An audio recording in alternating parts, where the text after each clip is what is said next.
Hola, ¿qué tal? Dios te bendiga. Me da gusto saludarte. Vamos a iniciar una semana más, la semana número 7. Hemos llegado hasta aquí. Estamos a punto de terminar y Dios ha sido bueno. Gracias a Dios por todas las cosas que hemos estado aprendiendo en este tiempo y por las cosas que podemos aplicar también a nuestra vida. Vamos a ver en esta semana 3 lecciones, la lección número 18, 19 y 20. En la lección número 18 vamos a ver que lleva por título Rescatados de la mano de Dios. Esta lección vamos a ver desde el capítulo 3, 4 en esta semana, 5, 6 y 7. Vamos a ir viendo los capítulos de Daniel y vamos a ver algunos sueños y algunas revelaciones que él tuvo. Pues tuvieron sueño los reyes, Nabucodonosor, Belsasar. En cada una de las lecciones lo vamos a ir viendo y una visión que también tuvo Daniel y vamos a ir viendo la explicación. Entonces iniciamos con esta primera lección, la lección número 18. Iniciamos en el capítulo 3 de Daniel y vamos a estudiar en este capítulo las costumbres paganas que fueron juzgadas. Vamos a ver también la filosofía pagana y vamos a ver el orgullo también que fue juzgado en este tiempo. Vamos a recordar el contenido de este capítulo que incluye eventos, el decreto de Nabucodonosor de imponer una idolatría universal y un incidente también con los jóvenes hebreos que fueron arrojados al horno de fuego por no adorar la estatua de oro. Entonces vamos a ver en esto una imagen, es en donde iniciamos, se presenta una imagen de oro que fue un suntuoso despliegue de riqueza y trabajo dedicados a una construcción de una estatua. Algunos eruditos creen que esta estatua que Nabucodonosor construyó fue en memoria de su padre, Nabopolosar, o otros también creen que lo hizo para honrar a Bel, el dios pagano de Babilonia. Y algunos más dicen que en realidad lo más probable fue que él hiciera que esa estatua él erigiera para él mismo, haciendo un poco mención a lo que había declarado, que él se estaba representando en el sueño como la cabeza de oro. Esa imagen era su sueño y pues a la vez, en lugar de humillarse a sí mismo, en la cabeza de Nabucodonosor se llenó de orgullo y pues se construyó esta imagen hecha completamente de oro para presentar el reino que había construido. Geográficamente, pues el lugar donde él estaba era un lugar, la estatua era grande, tenía medidas, era de 27 metros de altura y 2,5 metros de ancho. Entonces esta ciudad de Babilonia estaba situada en una llanura sin montañas a su alrededor y pues para su tiempo era una ciudad de edificios altos. La gran altura de esta imagen lo hacía visible desde gran distancia.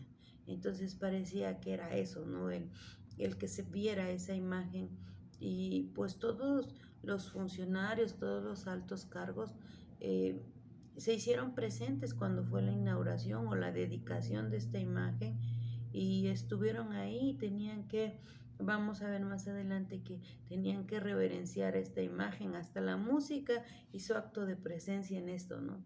Solo vemos que era el primer paso pues para ir adelante, para que los pensamientos de Nabucodonosor pudieran sentirse, qué fue lo que pasó para que él se pudiera sentir y de esa situación y construir una imagen. Y pues vamos a ver que quizás hay 3 conclusiones de esto, ¿no? En primer lugar, la construcción de esta estatua mostró la rebelión de Nabucodonosor contra el Dios de los cielos, que le había dado el dominio mundial. En lugar de darle gratitud, pues él mejor se construyó en un acto concreto de rebelión una estatua hacia él mismo. En segundo lugar, pues vemos que mostró también su orgullo al hacer una imagen que mostraba su deseo de deificarse, perdón, y asimismo hacerse un dios. Y vamos a ver que esta costumbre prevaleció y más adelante también los emperadores intentaron hacer lo mismo. Y en tercer lugar, pues también Nabucodonosor buscaba unificar todas las tribus, todas las lenguas, los pueblos, para formar un solo gobierno totalitario, pues estaba intentando instituir una religión mundial.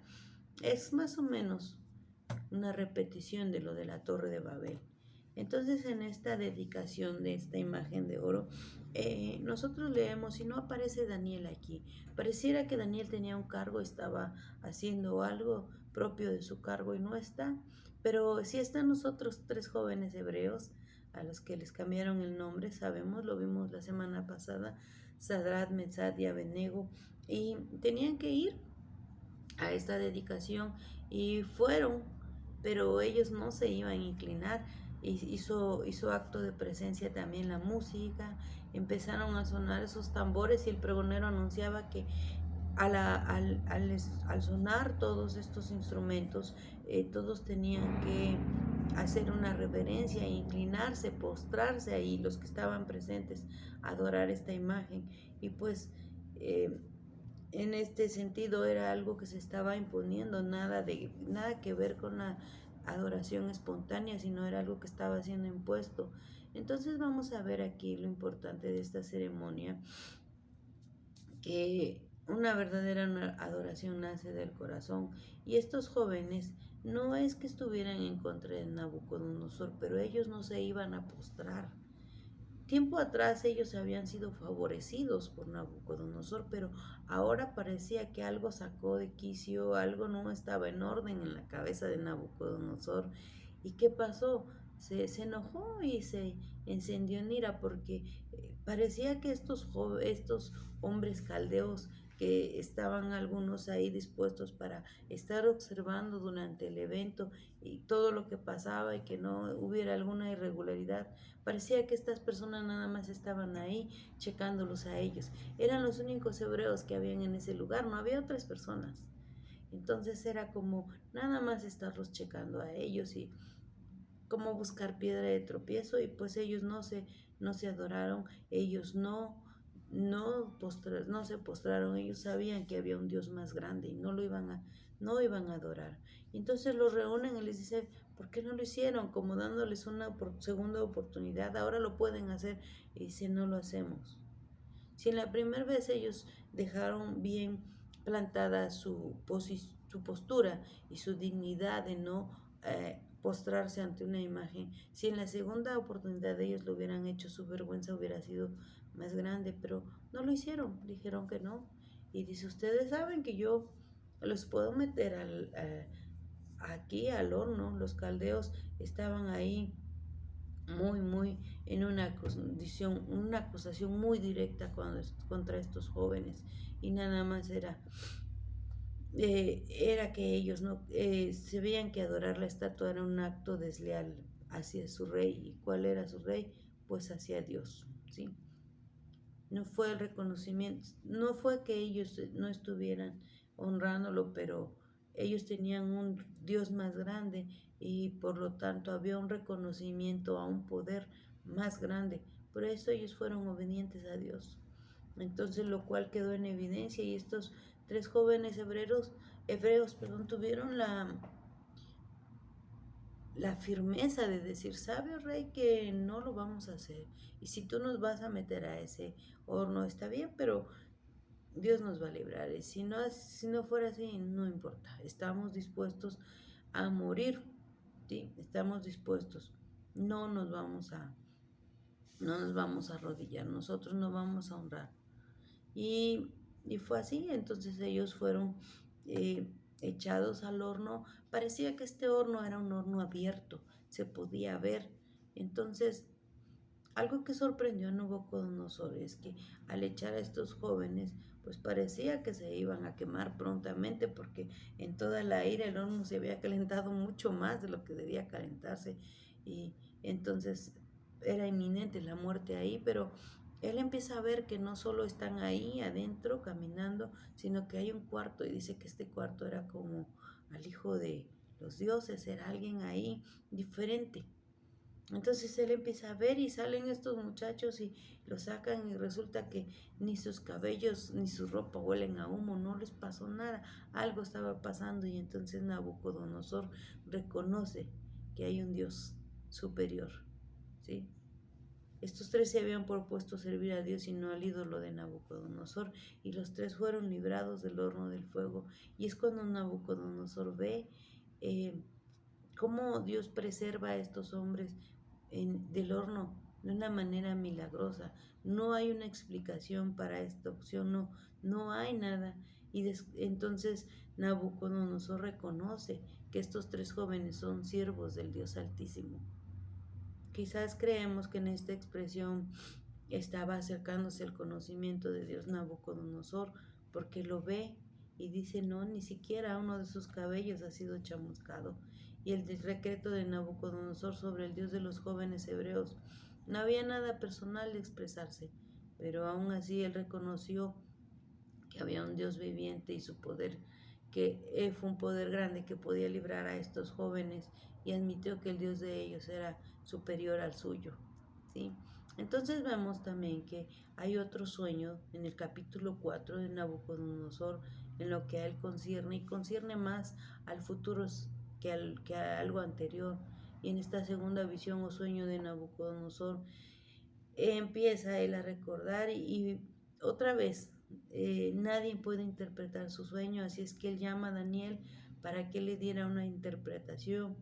El rey había visto un gran árbol que llegaba hasta el cielo, pero un vigilante, un santo, descendió del cielo para decretar que el árbol sería cortado por espacio de 7 años, y la persona que representada por las cepas de las raíces habían sido dejadas moraría con las bestias del campo para dice, para que conozcan los vivientes que el Altísimo se enseñorea del reino de los hombres. Vamos a ver que en esta interpretación Nabucodonosor, quien se había exaltado a sí mismo con orgullo, sería humillado a un estado hasta mental, dice, por 7 años, ahí dice por 7 tiempos, pero estudiando encontramos que a lo que más se acerca esos 7 tiempos es a años. Por eso es que aparece ahí años, en su Biblia va a aparecer tiempos, pero estudiando las raíces hebreas y a lo que se refiere, concluyen los estudiosos que esto equivalía a un año, a un periodo de tiempo, y ese periodo de tiempo lo más cercano es a un año. Entonces, después de estos 7 tiempos, 7 años, sería restaurado, y Daniel rogó al rey que se arrepintiera para que evitara esta calamidad. Estaba apelando a su buen juicio, pero Nabucodonosor no entendió y se cumplió un año más tarde, y el rey que se estaba proclamando y que había edificado una imagen en la ciudad de Babilonia, ahora estaba viviendo una vida en medio de las bestias del campo. ¿Sí? Hasta que él se restauró, hasta que su mente volvió a la normalidad, adoró al Dios verdadero. Entonces vamos a ver del sueño de Nabucodonosor, podemos aprender 3 cosas. ¿Sí? Él dice que el Altísimo gobierna en el reino de los hombres. Las naciones se levantan y caen para enseñarles a los hombres que Dios gobierna y domina los reinos de este mundo. No hay naciones favoritas que escapen a su juicio. Además, vamos a ver que debemos recordar que Pablo habla que todas las autoridades han sido puestas de parte de Dios. Entonces, si hay gobiernos en esta tierra, si hay ciertos rangos de poder, es porque mismo Dios lo permite, mismo Dios establece estos principios. Y este capítulo, este versículo finaliza diciendo que Dios constituye al hombre, al más humilde de los hombres. Otra versión de este capítulo, del versículo 17 del capítulo 3, constituye que dice que el más bajo de los hombres. ¿Sí? Esto es una enseñanza para nosotros, que Dios puede usar a cualquier persona para dirigir, para gobernar, y que lo más importante no es el poder, sino la humildad para hacerlo. Esta aplicación nos va a mostrar cómo Dios tiene poder para intervenir directamente en la vida de las personas. No importa cuál sea su posición en esta vida, sus recursos económicos, su poder o su influencia en la sociedad. ¿Sí? Dios tiene el control de todo, y aunque Dios permite, también Dios puede en algún momento obrar. ¿Sí? Eso es lo que respecta a la lección número 18. En la lección número 19 vamos a ver una fiesta desenfrenada. Otra vez empieza un inquietante mensaje, pero ahora a Belsasar. Belsasar fue un rey después, eh, después de Nabucodonosor. Y vamos a ver que aquí inicia con un gran banquete en el capítulo 5, capítulo 3, 4, capítulo 5. Inicia aquí un gran banquete y fue un sacrilegio porque llevaron todos los utensilios sagrados del templo, los que habían sido consagrados para el servicio de los sacerdotes, para el servicio en el templo, los trajeron a una fiesta dada en honor a príncipes, y Belsasar ordenó que trajeran todos esos utensilios del templo de Jerusalén. Y en esa fiesta desenfrenada pues había una orgía, había invitados que tomaban vinos en los vasos sagrados y alababan a sus dioses paganos. Y Belsasar no tenía ningún temor de lo que estaba haciendo porque él tenía una ciudad rodeada. Él estaba confiado de sus impresionantes defensas, de sus grandes provisiones.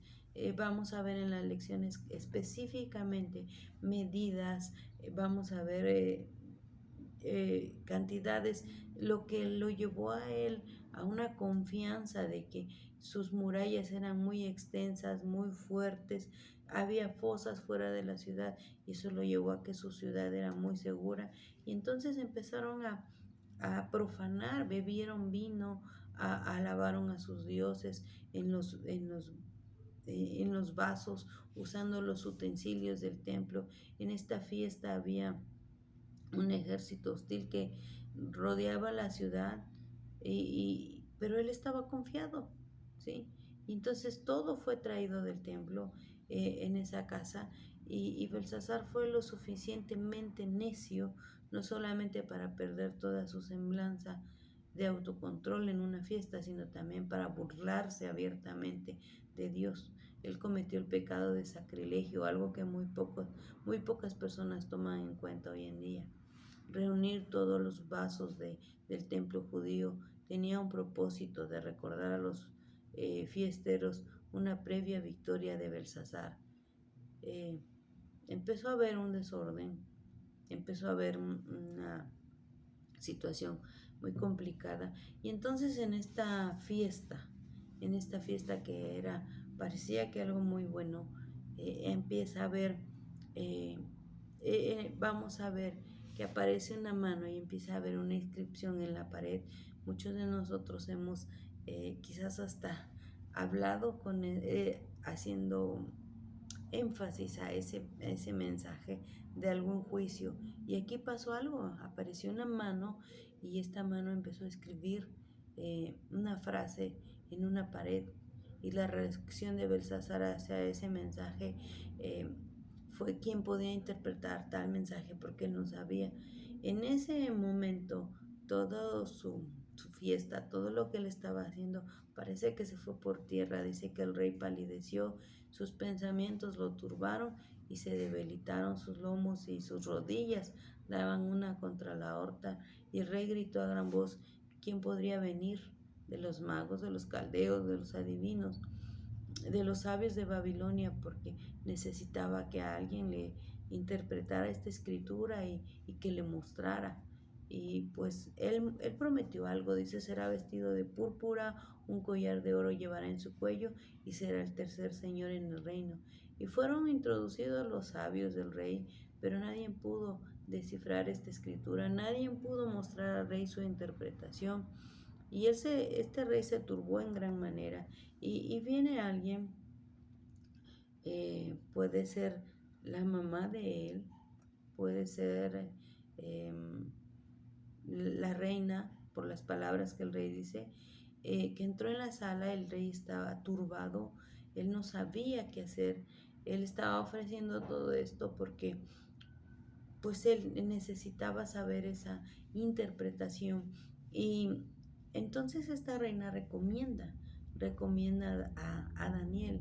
Dice: en los tiempos de Nabucodonosor, tu padre, o rey, dice, en ese tiempo había una persona había una persona que sabía interpretar sueños y descifrar enigmas, resolver dudas, y en ese tiempo eh, lo pusieron sobre el jefe de los magos. Él era el que interpretaba. Su nombre es Belsasar, así le puso tu padre, pero él ahora se llama Daniel. Él te puede dar la interpretación, mándalo a llamar. ¿Sí? Parecía que es la reina madre, o con certeza podemos decir que a lo mejor era probablemente la madre de Belsasar o la hija de Nabucodonosor, cuando se hizo llamar a los sabios para que explicaran a él, a Belsasar. Y pues Daniel aparentemente había sido retirado, pero fue llamado para interpretar este sueño. A lo mejor ocupaba algún cargo.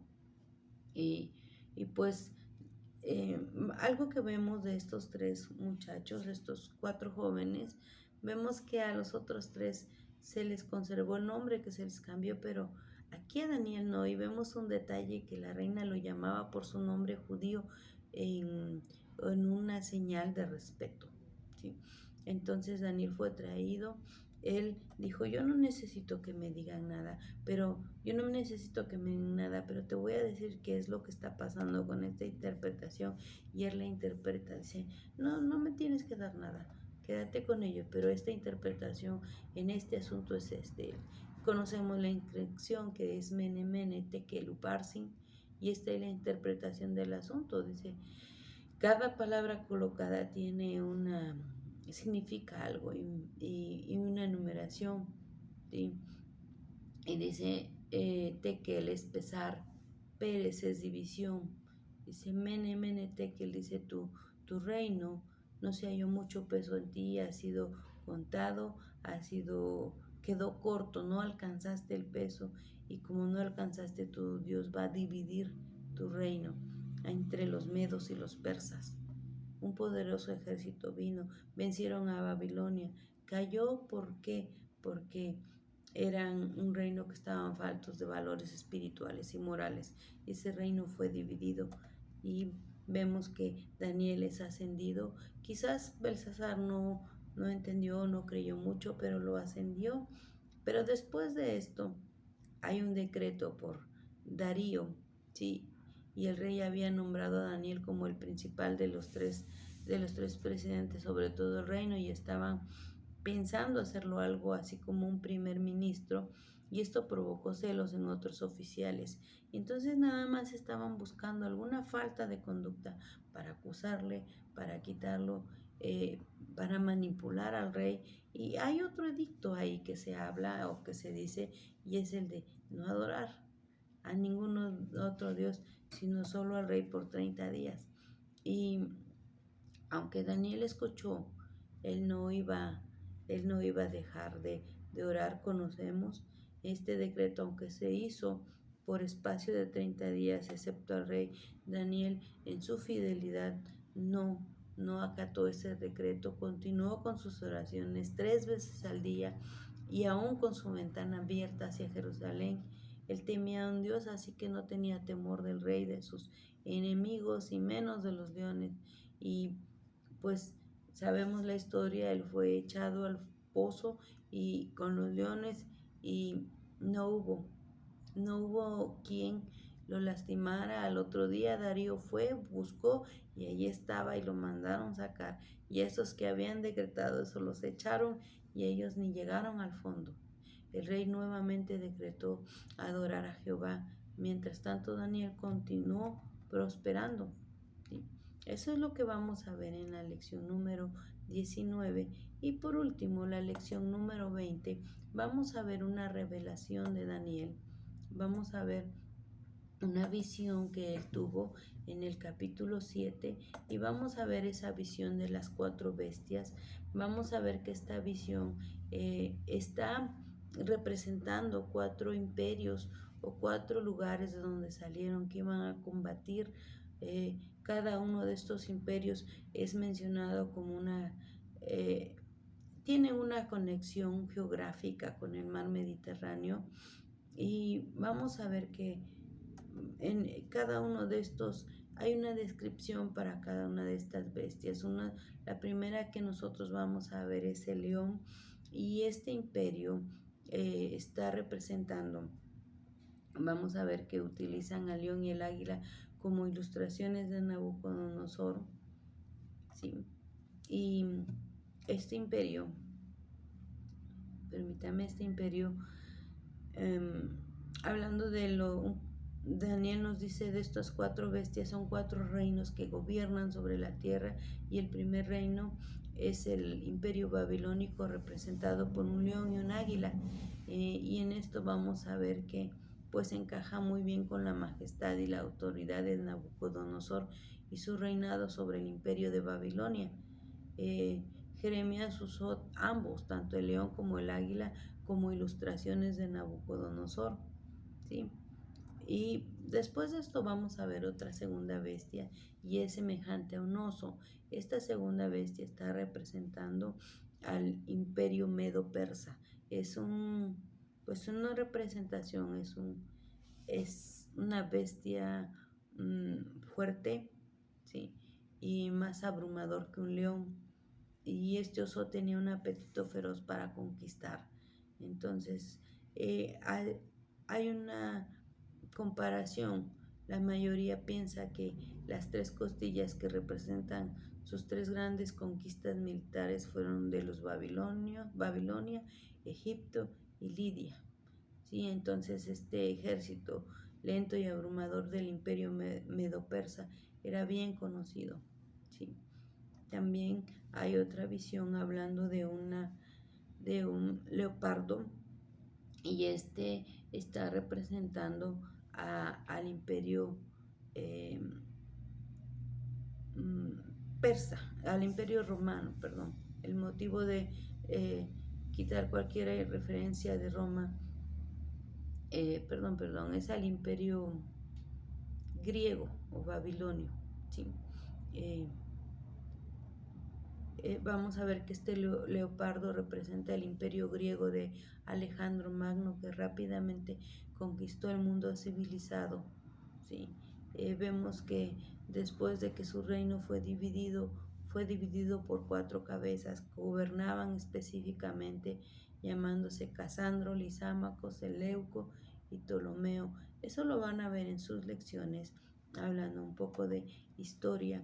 Y la cuarta bestia, que es una bestia terrible con cuernos, con un cuerno sobresaliente, esta cuarta bestia está representando a Roma, ¿sí? Es singularmente un poder, 10 cuernos. En el mundo antiguo un cuerno expresaban el poder y la ferocidad de un animal, y en esta cuarta bestia era tan fuerte que tenía 10 cuernos. Y vamos a ver que este imperio romano realmente fue muy fuerte, fueron grandes, fue muy duradero, y pues hay una similitud fuerte en esta imagen. Y vamos a ver también que hay una visión, en la visión de Daniel, del anciano de días, y la escena que rodeaba el trono. Algunos dicen, asientan que este anciano de días era Dios. Otros hacen pues alguna referencia que era el Padre, ¿sí? Y vamos a ver también, ¿sí?, la interpretación del sueño de Daniel, ¿sí? El resumen de los 4 reyes que son conquistados por Dios, la petición específica de Daniel sobre saber del cuerno sobresaliente, el significado del cuerno sobresaliente y su derrota. Y vamos a ir viendo esta última lección y la reacción problemática de Daniel a la visión y a su interpretación.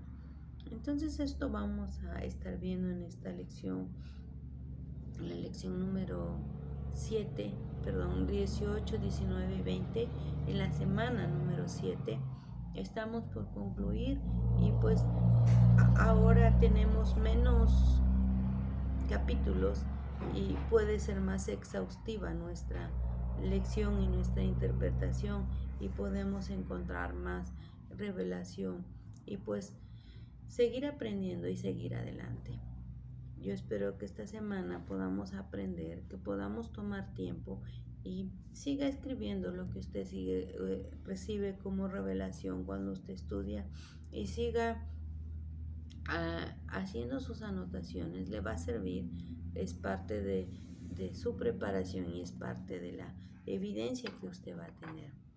Damos gracias a Dios por que Dios ha sido bueno, nos ha enseñado, nos ha mostrado y seguimos adelante.